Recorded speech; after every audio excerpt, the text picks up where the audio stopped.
ทางด้านองค์การอัยการปฏิสนสูงสุดก็ได้มีการจัดกองประชุมในการระดมความคิดเห็นต่อกับเอกสารสำคัญในจำนวน3ฉบับเกี่ยวกับกลไกการประสานงานและการติดตามกวดกาการดำเนินคดีแพ่งของทางองค์การอัยการปฏิสนสูงสุดเพื่อเป็นการปรับปรุงเนื้อในให้มีความสมบูรณ์และสอดคล้องกับกฎหมายฉบับปรับปรุงปี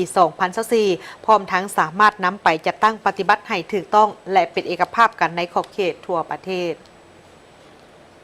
กองประชุมภายใต้การเป็นประธานของท่านคำเพชรสมวรจิตร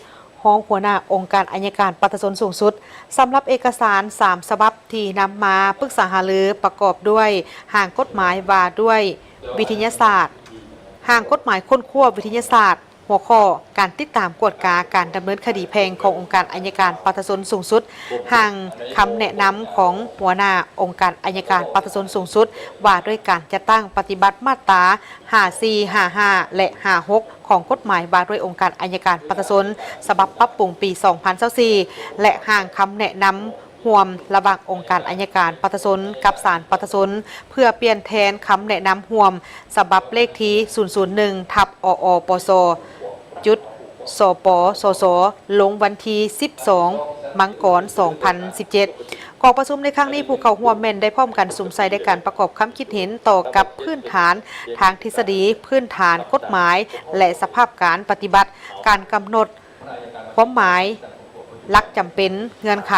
และขอบเขตของคดีที่พัวพันถึงผลประโยชน์ของรัฐผลประโยชน์รวมหมู่ผลประโยชน์ของสังคม